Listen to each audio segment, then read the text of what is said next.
வணக்கம் அன்பு நண்பர்களே, நட்சத்திர கணக்கு நிகழ்ச்சியில் தினந்தோறும் உங்களை சந்திப்பதில் மட்டற்ற மகிழ்ச்சி. இன்றைய தினம் ஆங்கில மாதம் மார்ச் மாதம் 4ஆம் தேதி, தமிழ் மாதம் மாசி 21ஆம் தேதி, புதன்கிழமை, வளர்பிறை நவமி திதி, மிருகசீரிடம் நட்சத்திரம், பிரீத்தி நாமயோகம், கௌளவம் கரணம் ஆகிய சுபதினத்தில் இன்றைய தினத்தினுடைய சிறப்புகளை நாம் பார்ப்போம். ஸோ இன்றைய தினத்தினுடைய சிறப்புகள் பார்ப்பதற்கு முன்பாக இன்றைய தினத்தில் 12 ராசி பலன்களையும் 27 நட்சத்திர பலன்களையும் முதலில் பார்ப்போம். முதலில் மேஷ ராசியை பொறுத்தவரை இன்றைய தினம் உங்களுக்கு அலைச்சல் மிகுந்த நாளாக இருக்கும். ஆனால் அந்த அலைச்சல் மூலமாக நல்லதொரு பயனை அடைவீர்கள். அஸ்வினியில் பிறந்தவர்களுக்கு நண்பர்கள் உதவிகள் அதிகரிக்கும். பரணி நட்சத்திரத்தில் பிறந்தவர்களுக்கு தேவையற்ற அலைச்சல் உண்டாகும். ஆனாலும் அதன் மூலமாக லாபங்கள் கிடைக்கும். மதியத்திற்கு பிறகு மதியம் 4:30 மணிக்கு மேலே முக்கியமான கோப்புகளில் கையெழுத்து போடுவது நல்லது. கிருத்திகை நட்சத்திரத்தில் பிறந்தவர்களுக்கு குடும்பத்தில் அமைதி நிம்மதி பிறக்கும். ரிஷபராசியை பொறுத்தவரை இன்றைய தினம் நீங்கள் பேச்சில் கவனமாகவும் எச்சரிக்கையுடன் இருக்க வேண்டும். குறிப்பாக கிருத்திகையில் பிறந்தவர்களுக்கு குடும்பத்தில் உங்களால் வருத்தங்கள் ஏற்படுவதற்கான வாய்ப்புகள் உண்டு. ரோஹிணியில் பிறந்தவர்களுக்கு பேச்சில் கவனம் தேவை. மிருகசீரிடம் நட்சத்திரத்தில் பிறந்தவர்களுக்கு பணவரவு இன்று அதிகரிக்கும். மிதுன ராசியை பொறுத்தவரை இன்றைய தினம் உங்களுக்கு கோபம் அதிகரிக்கும். கோபத்தை கட்டுக்குள்ளாக்க வேண்டும் அல்லது கோபத்தை சினம் தவிர்க்க வேண்டும். குறிப்பாக மிருகசீரிடத்தில் பிறந்தவர்களுக்கு தொழில் வியாபாரத்தில் கோபம் அதிகரிக்கும். திருவாதிரையில் பிறந்தவர்களுக்கு காலை 11 மணி முதல் மாலை வரை உங்களுக்கு கோபம் அதிகரிக்கும். புனர்பூசத்தில் பிறந்தவர்களுக்கு இன்றைய தினம் உங்களுக்கு வெளியூர் பயணங்கள் மூலமாக லாபங்கள் கிடைக்கும். கடகராசியை பொறுத்தவரை இன்றைய தினம் உங்களுக்கு லாபம் நிறைந்த நாளாகவும் புது வாடிக்கையாளர்களை கவருகின்ற நாளாகவும் இன்றைய தினம் உங்களுக்கு இருக்கும். புனர்பூசத்தில் பிறந்தவர்களுக்கு வெளியூர் பயணங்கள் மூலமாக லாபங்கள் நன்மைகளை அதிகரிக்கும். பூசத்தில் பிறந்தவர்களுக்கு புதிய முதலீடுகள் லாபத்தை தரும். ஆயில்யம் நட்சத்திரத்தில் பிறந்தவர்களுக்கு காரியங்களில் தடை உண்டாகும். மாலைக்கு பிறகு அந்த தடைகள் எல்லாம் நிவர்த்தி அடைந்து வெற்றிகளாக மாறும். சிம்மராசியை பொறுத்தவரை இன்றைய தினம் உங்களுக்கு எடுத்த காரியங்கள் எல்லாம் வெற்றி பெறும். மகத்தில் பிறந்தவர்களுக்கு இன்றைய தினம் உங்களுக்கு சொல்லுனா ஏதேனும் ஒரு நண்பர்கள் மூலமாக சொல்லாத சொல்லுக்காக அவப்பெயர் ஏற்படுவதற்கான வாய்ப்புகள் உண்டு. எடுத்த காரியங்களில் மிக ஜாக்கிரதையாக வார்த்தைகளை விட வேண்டும். பூரத்தில் பிறந்தவர்களுக்கு மூத்த சகோதரனுடன் சண்டை சச்சரவுகள் ஏற்படுவதற்கான வாய்ப்புகள் உண்டு. உத்திரம் 1ஆம் நட்சத்திரத்தில் பிறந்த சிம்மராசிக்காரர்களை பொறுத்த வரைக்கும் தொழில் முன்னேற்றம் இன்று சிறப்பாக இருக்கும். கன்னியாராசியை பொறுத்த வரைக்கும் அப்பாவினுடைய அம்மாவினுடைய குடும்ப உறுப்பினர்கள் வழியில் ஆரோக்கியத்தில் சிக்கல் ஏற்படுவதற்கான வாய்ப்புகள் உண்டு. குறிப்பாக உத்திரம் 2, 3, 4 பகுதியில் பிறந்தவர்களுக்கு தொழில் நண்பர்களுக்கு பார்ட்னர்ஷிப் நண்பர்களிடம் பிரச்சனைகள் ஏற்படுவதற்கான வாய்ப்புகள் உண்டு. அஸ்தம் நட்சத்திரத்தில் பிறந்தவர்களுக்கு அப்பாவின் ஆரோக்கியத்தில் கவனம் தேவை. சித்திரை நட்சத்திரத்தில் பிறந்தவர்களுக்கு வங்கி சேமிப்பு அதிகரிக்கும். துலாம் ராசியை பொறுத்தவரை இன்றைய தினம் உங்களுக்கு சிந்தனையில் தடுமாற்றம் உண்டாகக்கூடிய நாளாக இருக்கும். சித்திரையில் பிறந்தவர்களுக்கு வங்கி சேமிப்பு அதிகரிக்கும். சுவாதியில் பிறந்தவர்களுக்கு சிந்தனையில் தடுமாற்றம் உண்டாவதற்கான வாய்ப்புகள் உண்டு. விசாகத்தில் பிறந்தவர்களுக்கு வீண் செலவுகள் உங்களுக்கு அதிகரிக்கிறதுக்கான வாய்ப்புகள் உண்டு.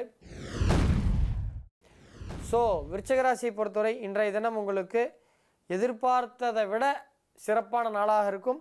விசாகத்தில் பிறந்தவர்களுக்கு இன்றைய தினம் உங்களுக்கு அதிக செலவுகளானாலும் முடிவு நன்மையை தரும். அனுஷத்தில் பிறந்தவர்களுக்கு எதிர்பாராத அதிர்ஷ்டம் உண்டாகும். கேட்டை நட்சத்திரத்தில் பிறந்தவர்களுக்கு வாகன விபத்துகள் ஏற்படுவதற்கான வாய்ப்புகள் உண்டு. எனவே வாகனத்தில் செல்லும் பொழுது காரில் செல்பவர்கள் சீட் பெல்ட்டும் 2 வீலரில் செல்பவர்கள் ஹெல்மெட்டும் இன்று போடுவது அவசியம். தினைக்குமே போடணும், இன்றைக்கி கண்டிப்பாக போடணும். ஸோ கவனமாக வண்டி ஓட்டுங்க. கேட்டை நட்சத்திரத்தில் பிறந்தவர்கள் இன்று எச்சரிக்கையாக இருப்பது நல்லது பொதுவாகவே. அதே போல் தனுசு ராசியை பொறுத்தவரை இன்றைய தினம் உங்களுக்கு வாடிக்கையாளர்கள் மூலமாக நல்ல உதவிகள் கிடைப்பதற்கான வாய்ப்புகள் உண்டு. பூரணம் நட்சத்திரத்தில் பிறந்தவர்களுக்கு எதிரிகளின் தொல்லைகள் அதிகரிக்கும். உத்திராடத்தில் பிறந்தவர்களுக்கு இன்றைய தினம் குடும்ப ஆரோக்கியம் மேம்படும். ஸோ தனுசு ராசிக்காரர்களை பொறுத்த வரைக்கும் உடல் ஆரோக்கியத்தில் கவனமாக இருக்க வேண்டும். மகர ராசியை பொறுத்தவரை இன்றைய தினத்தில் குடும்பத்தில் ஏதேனும் ஒரு குழப்பம், மகிழ்ச்சியற்ற நிலை, ஒரு கசப்பான அனுபவங்கள் இன்று ஏற்படும். அதனால் ஆஃபீஸில் இருக்க டென்ஷனை இன்றைக்கி வீட்டிலே கொண்டு போகாதீங்க, ஆஃபீஸ்லேயே விட்டுட்டு போங்க. நாளைக்கு வந்து அதை பார்த்து கொள்ளலாம். உத்திராடத்தில் பிறந்தவர்களுக்கு இன்றைய தினம் உங்களுக்கு உடல் ஆரோக்கியத்தில் கவனம் தேவை. திருவோணத்தில் பிறந்தவர்களுக்கு ஆஃபீஸில் வேலை செய்கிற இடத்துல மனக்குழப்பங்களும் குழப்பத்தின் மூலமாக சிறு வார்த்தை தகராறும் ஏற்படுவதற்கான வாய்ப்புகள் உண்டு. அவிட்டத்தில் பிறந்தவர்களுக்கு பிள்ளைகள் மூலமாக சந்தோஷம் அதிகரிக்கும். கும்பராசியை பொறுத்தவரை இன்றைய தினம் உங்களுக்கு மன சிந்தனையில் மனநிலையில் ஒரு கோபம் எதிர்ப்பு தன்மை இருக்கும். குறிப்பாக அவிட்டத்தில் பிறந்தவர்களுக்கு குடும்பத்தில் குழந்தைகளால் சிறு சிறு கஷ்டங்கள் ஏற்படும். சதயம் நட்சத்திரத்தில் பிறந்தவர்களுக்கு மனநிலையில் பாதிப்பு ஏற்படுவதற்கான வாய்ப்புகள் உண்டு. பூரட்டாதியில் பிறந்தவர்களுக்கு உல்லாச பயணங்கள் மேற்கொள்வீர்கள்.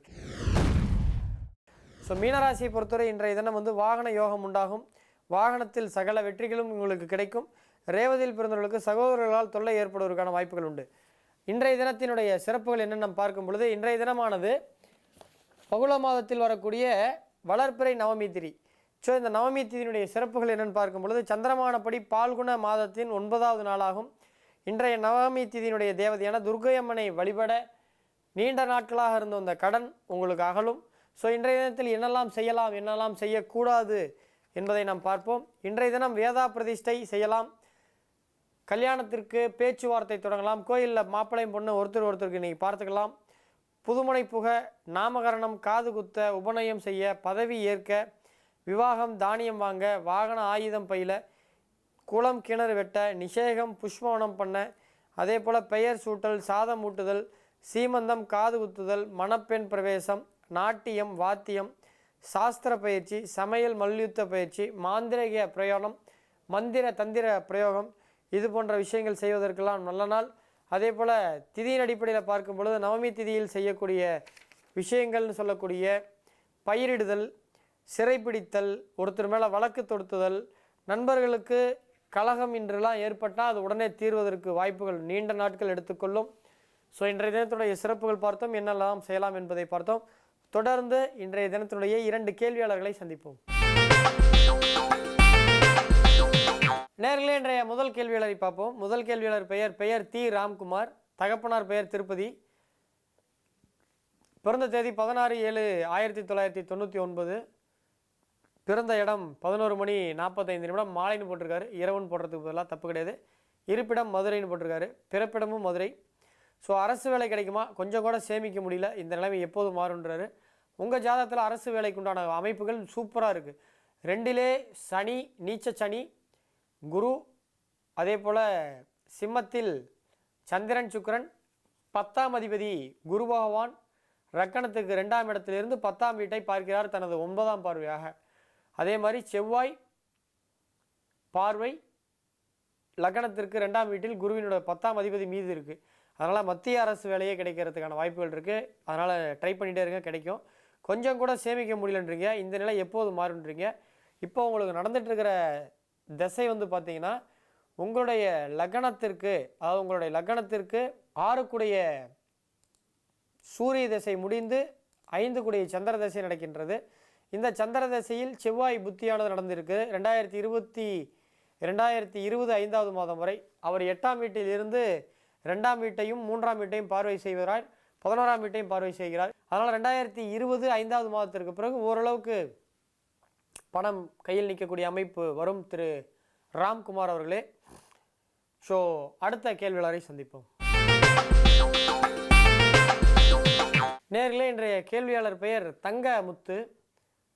அவருடைய கேள்வி 9 மார்ச் 1998 காலை 11:40 பிறந்திருக்காரு, நெய்வேலியில். ஸோ அவருடைய ஜாதகப்படி அவருக்கு அடிக்கடி ஃபிக்ஸ் வருது, பிக்ஸ் காக்காய் வலிப்பு வருது, இது எனக்கு சரியாகுமா அப்படின்னு கேட்டிருக்காரு. 2வது, எனக்கு ஒரு சுயதொழில் அமையுமான்னு இருக்காரு. ஸோ மெடிக்கல் அஸ்ட்ராலஜி படி தான் இந்த பிக்ஸ் வரதெல்லாம் பார்த்திங்கன்னா மெடிக்கல் அஸ்ட்ராலஜின்னு சொல்லிட்டு அதுக்கு ஒரு தனியாக இருக்குது, அதில் தான் பார்க்கணும். ஸோ அதுக்குண்டான சாஃப்ட்வேர் தனியாக இருக்குது.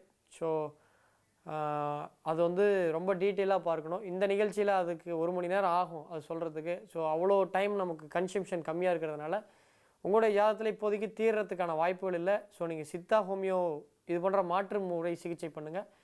2வது கேள்வி கேட்டீங்க, உங்களுக்கு சுயதொழில் எப்போ தான் செட் ஆகுன்றீங்க. உங்களுடைய ஜாதகத்தில் 2ல் 11ஆம் அதிபதி பலமாக இருந்து அந்த 11ஆம் அதிபதியை குரு பார்வை 5ஆம் பார்வையாக இருக்கிறதுனால, அதே மாதிரி செவ்வாய் 4ஆம் பார்வையாகவும் பார்க்கறதுனால இன்னும் ஒரு 7 ஆண்டுகளுக்கு பிறகு, அதாவது 2027க்கு பிறகு வரக்கூடிய யோக திசை உங்களுக்கு பலமாக இருக்கும்.